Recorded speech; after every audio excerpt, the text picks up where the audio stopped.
Ssentebe w'akakiiko akavunaanyizibwa ku nguudo mu ggwanga amajulu Simon atabukidde abakulembeze mu disitulikiti y'e Wakiso n'okusinga ddala ababaka ba paalamenti bagamba nti bano bakoze kyamaanyi nnyo okulaba nga bannawakiso basigala n'enguudo embi. When we come to discuss real issues, the people who make noise are not there because they know what we are talking about.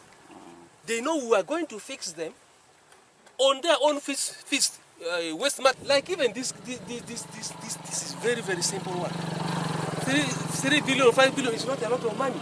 If all those 9 MPs came together, teamed up with Uganda Road Fund, we need this amount of money for this. Nokiddiridde abakulembeze mu disitulikiti eno okumala akaseera nga balajja n'ensimbi entono ezibaweebwa ku nguudo ekireka bannawakiso nga bakaaba ekyamwaliza okutuukako mu disitulikiti eno naawe olunaku olw'okulambula enguudo zino n'ategeeza nti ababaka ba paalamenti bakoze kimala ku ky'ensimbi z'enguudo kubanga be batematema ensimbi z'eggwanga wabula kino kimubuuseeko bwe yeesitudde n'abakungu okuva mu kitongole ky'ebyenguudo okulambula enguudo mu Wakiso nga ku babaka 9 omubaka omukyalo wa disitulikiti eno Beth Nalima yalabiseeko yekka ekijja ssentebe mu mbeera n'alambulako enguudo 2 zokka ng'agamba nti kuno kulinga kumuyisaamu maaso. Came all the way from Ajumani because of this visit.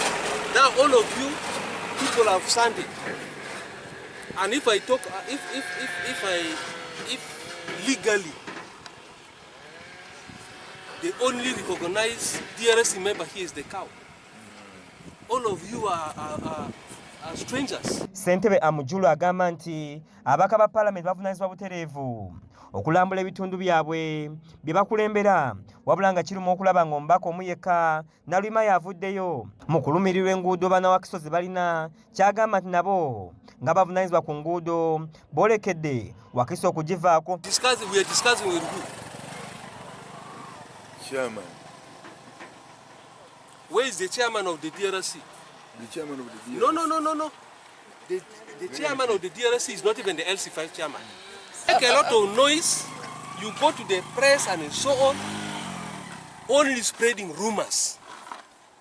When we want to discuss real issues, you are not there. Alfred Malinga yeetonze ku lw'abo batabaddeewo ng'asuubiza nti bagenda kufa okulaba nga babanoonya bagende mu yafeesi ya ssentebe amajulu ku lw'obulungi bwa bannawakiso. Wabula y'omubaka Beth Nalima mu kwanukula ssentebe amujulu amutegeezezza ng'ekizibu bwe kitali ku ababaka n'abakulembeze ba disitulikiti ng'ensonga enkulu ye gavumenti okwongera ku miwendo gy'ensimbi ez'enguudo z'ebawa. Kuba mulanga tulayenga n'akasente kano nako katambula mbwangu projekiti eno ekolebweko egguke. Tuwotunuulira n'ekigenda maaso mu paalamenti twakaweza ennaku ziringa 6 wiikisi kati ziyigidde 2 waliwo budget eya supplementary ng'eteereddwawo nga mwe muli n'okulanga twongera ssente wali ku bizimbe ebiri e Munyonyo naye ezo ssente okuteekebwako tulabye ababaka ba paalamenti babeka nga bagenza okuzisaba kakati olubu obutali bwenkanya obukolebwa eri ebitundu ebimu obwo nabwo tubuvumirira. Ono ayongeddeko n'akubira abazira kisa bonna abalina obusobozi okudduukira disitulikiti eno ku nsonga z'enguudo basukiremu. N'ekyo ng'okirese olw'okuba nze bannawakiso bampeereza kubakolera na kwongera kusaka kisoboka kyonna nakati kyetula kimbadde nsinkanya abazungu aba World Bank bayongere okuyamba mu nguudo za Makindye Ssaabagabo municipality.